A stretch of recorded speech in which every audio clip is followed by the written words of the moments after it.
以前クリアした難易度達人赤字超特急で人口100万人を目指します。現在はシナリオ開始から2年目の3月。クリア条件はすべて達成済みで人口は3万人です。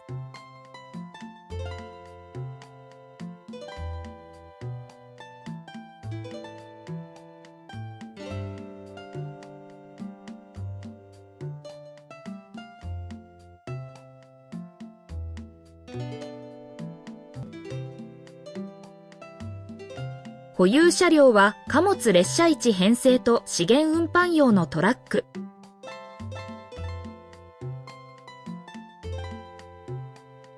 子会社は超高層マンション1棟。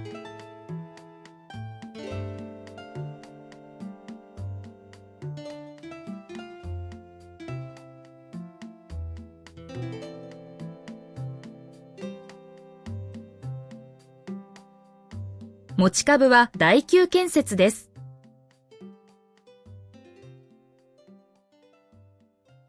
年度末まで時間を進めて税金を確定。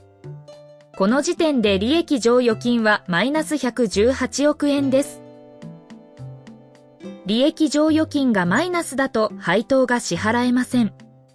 これから2期連続無配当だと強制ゲームオーバーです。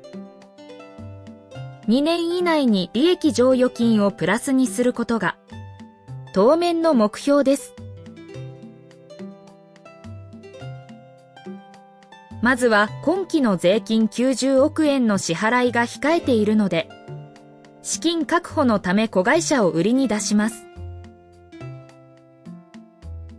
マンション売却で100億円超の資金が確保できたので、納税します。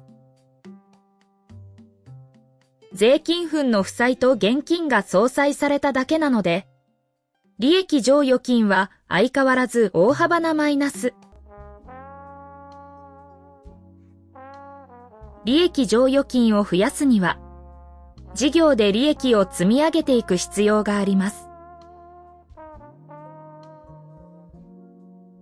鉄道は初期費用が高額で利益を生み出すまで、時間がかかるのでしばらく手を出しません。よもぎ駅周辺の立地環境が良いので、当面は商業ビルの建設と資源売買で利益を積み上げます。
利益剰余金がマイナスなので今期の配当は無配です。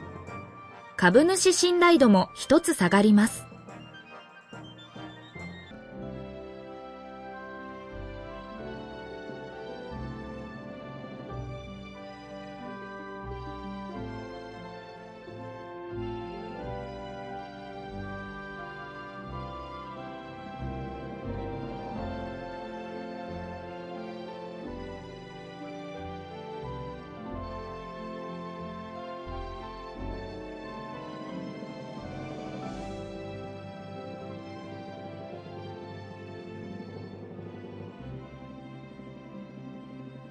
年度末になり損益を確認すると、年間の利益は約100億円でした。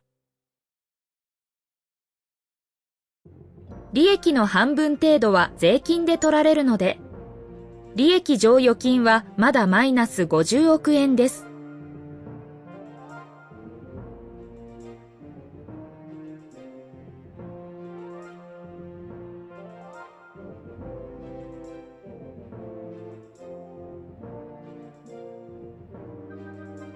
資金が貯まったらできるだけ大型の商業ビルを建設します。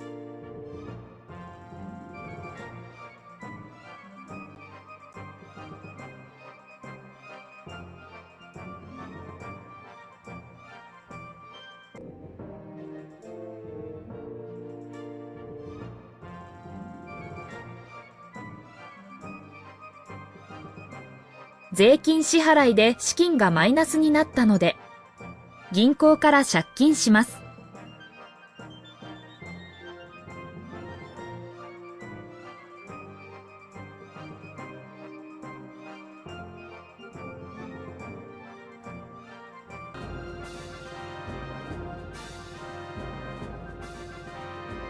今期も無敗です。来年も無敗だとゲームオーバーです。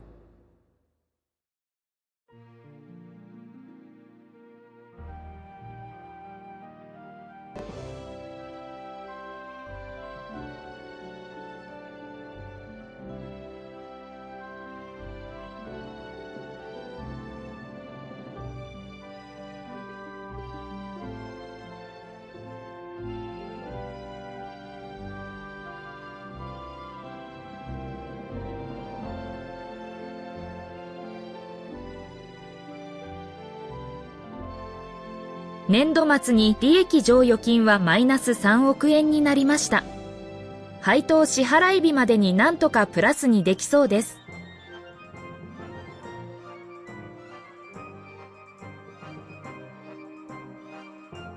相変わらず税金支払いで資金がマイナス。今回は配当支払い分も一緒に借金します。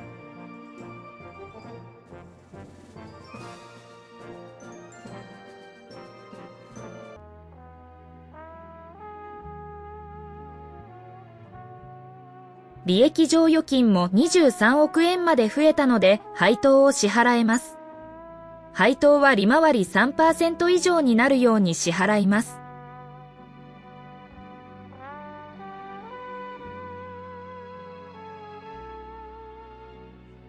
3% 支払えば株主信頼度が上がり、株式公開した時の資金調達量が増えるはず。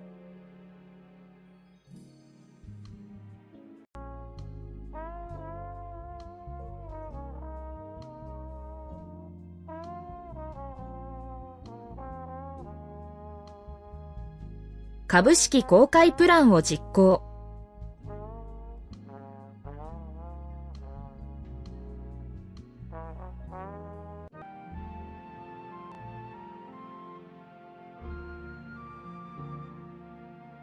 株式公開により資金が258億円まで増えました。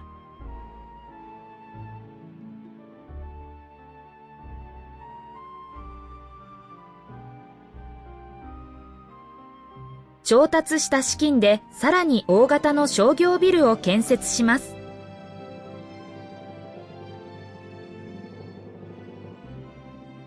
年間数百億円を稼げるようになるまでは、株式公開と商業ビル建設を繰り返します。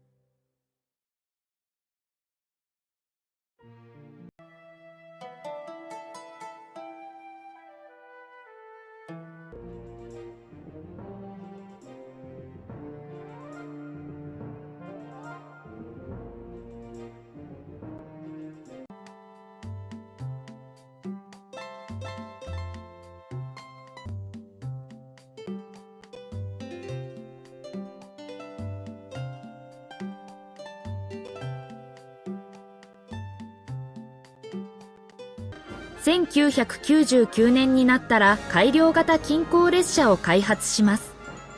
今後の鉄道建設を見据えての準備です。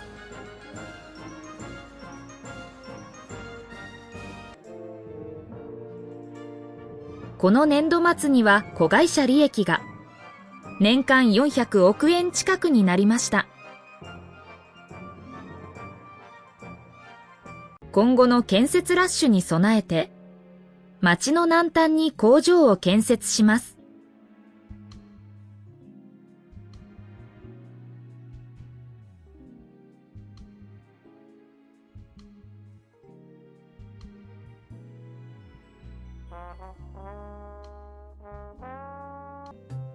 500億円ほど資金が貯まったら、新幹線に沿って鉄道を敷設します。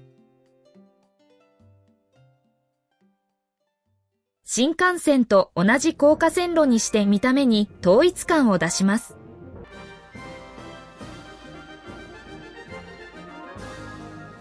開発できる土地が少ないので、線路が主張しすぎないように意識しました。南北に縦断する路線なので、南北線とします。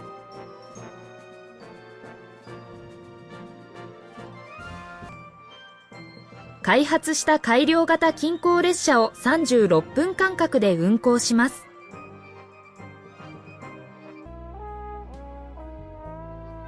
この後大量にマンションを建設するので、定員が少ない特急型車両は使いません。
南北線開通時の人口は約5万人です。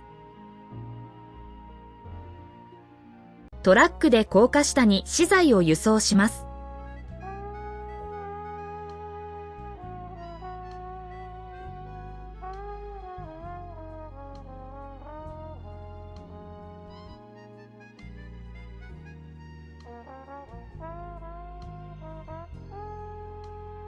ここで人口100万人を目指すための戦略の解説です。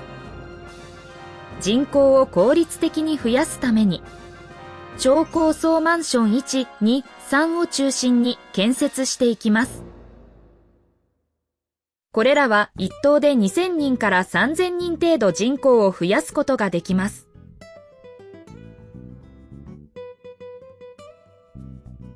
ただし同じ建物が10マス以内に存在すると、稼働率が下がり定員まで人口が増えてくれません。そのため同じ建物は10マス以上離れるように建設します。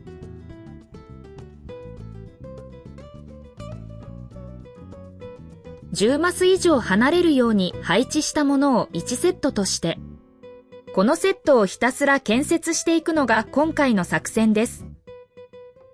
駅近くは立地も良くなることが多いので、線路を挟むように建設していきます。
南北線沿いの開発をある程度終えて、人口は20万人を超えました。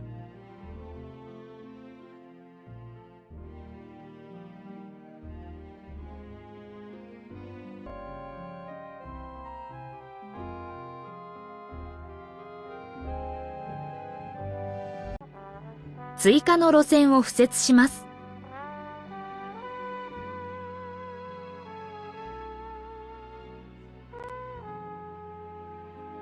高架線路に無導床を選んで見た目の変化を出します。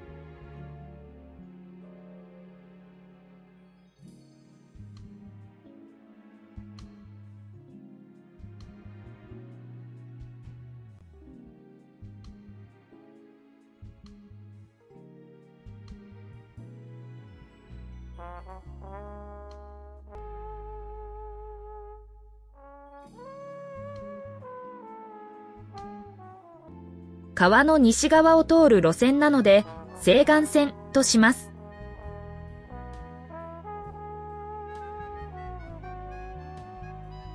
西岸線は20分間隔で列車を運行します。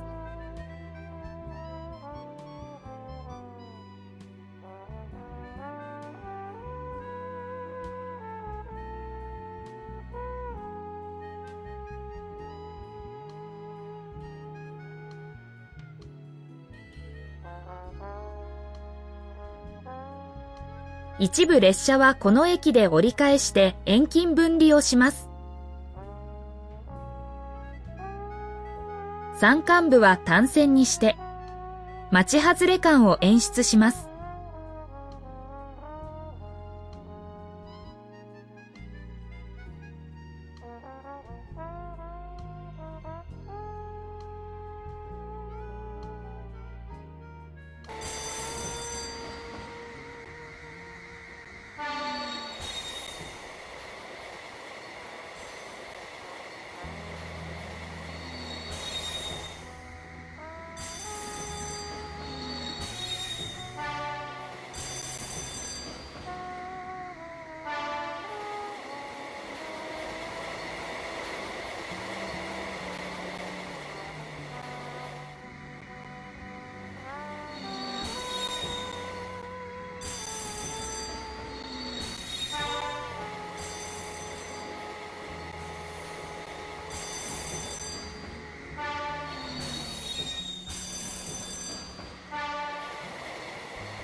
西岸線沿いも同じくマンションを建設します。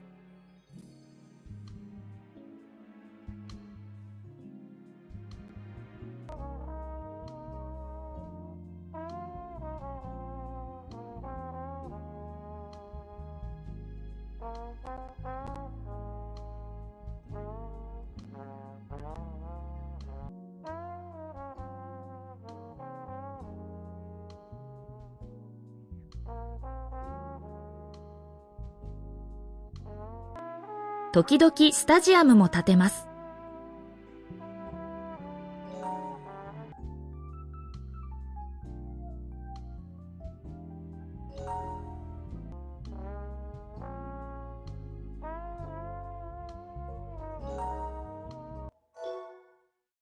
10マス間隔の空きスペースには大型の商業ビルを建てます。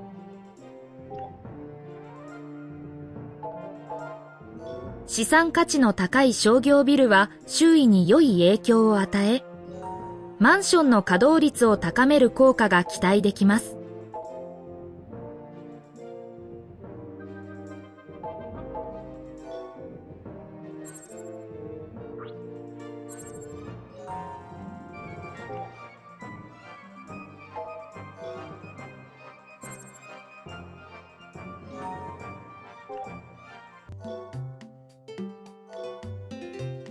ここまでの開発で人口は50万人を超えました。子会社の年間利益は7000億円を超えています。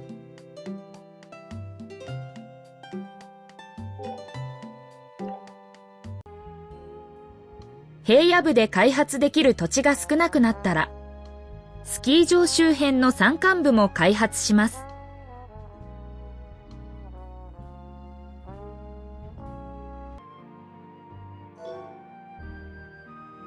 路線沿線の開発が一段落したら、南西の海老田地区にも線路を伸ばします。南北線の途中で分岐して一部線路は共用します。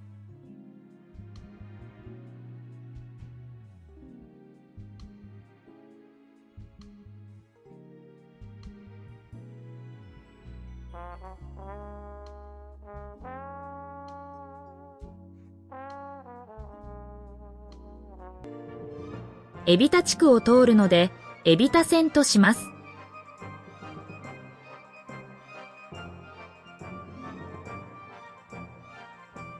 南北線のダイヤの間を埋めるように36分間隔で運行します。これで南北線との共用区間は18分間隔での運行となります。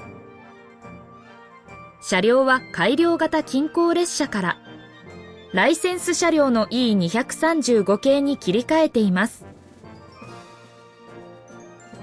改良型近郊列車と比較して、最大乗車人員を2倍程度にすることが可能です。優等列車は設定しません。平野部が少ないので、対比線でスペースを圧迫したくなかったからです。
海老田線沿線にもマンションを建設します。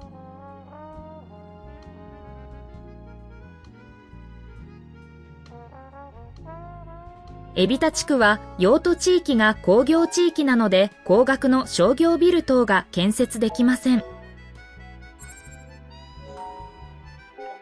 立地環境を向上させるのが難しく、マンションの稼働率は低くなりがちです。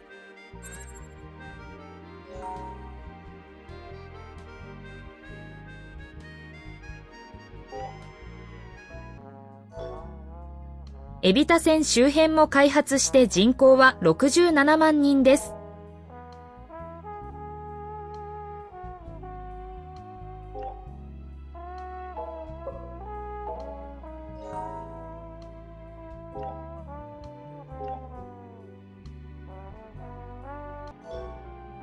開発可能な土地が少なくなってきたら、小さめのマンションも建設していきます。同じ建物は10マス以内にならないように注意が必要です。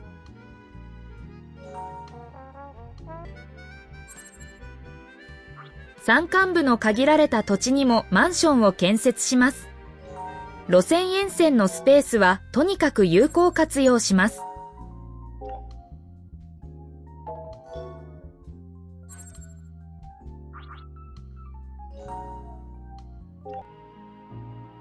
稼働率の低いマンション周辺には商業ビルを建てます。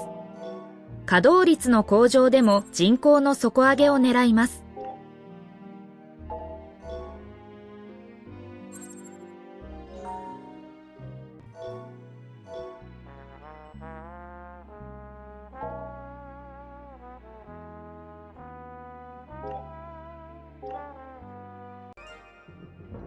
郊外には大学セットを建設します。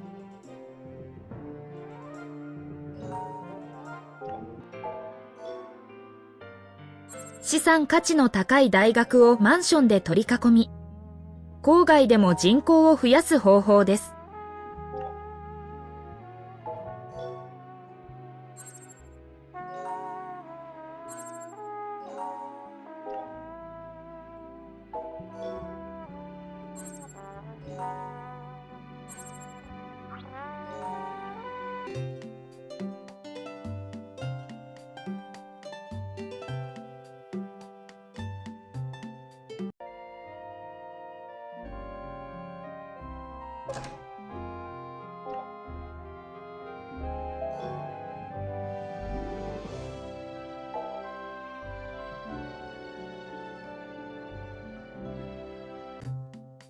2つ目の大学セットを建設します。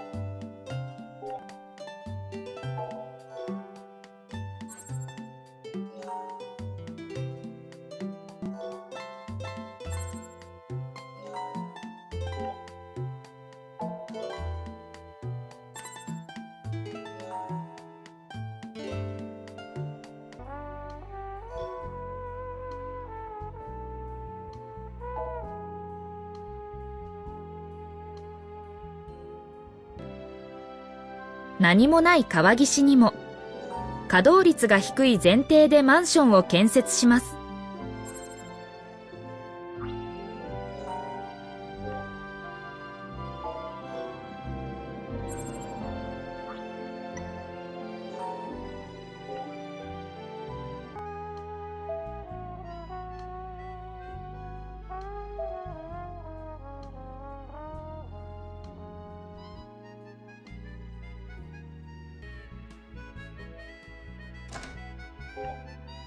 鉄道博物館も誘致。西岸線はライセンス車両の323系に変更しています。その後も開発を続け、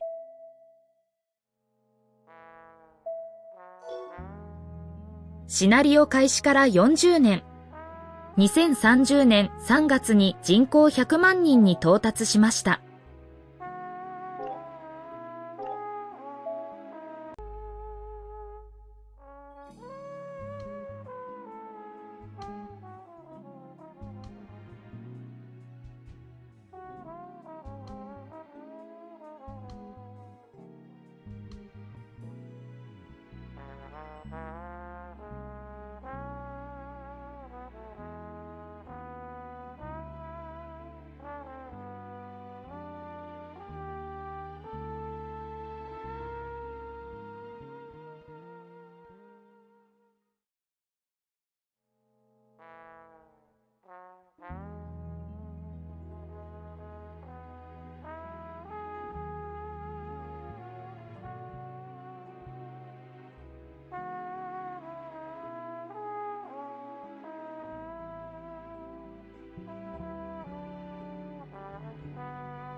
運行車両は合計34編成、駅は合計20カ所。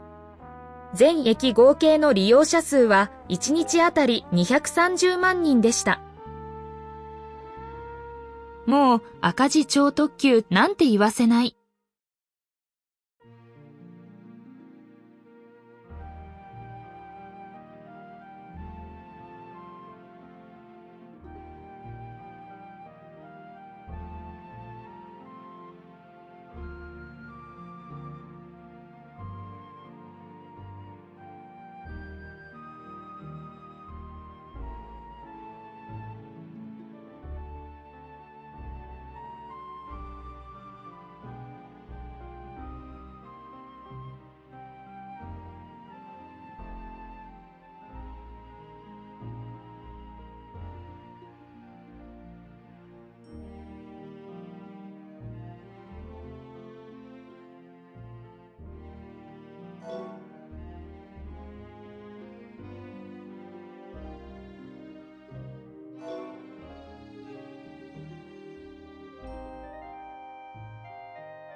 Thank you.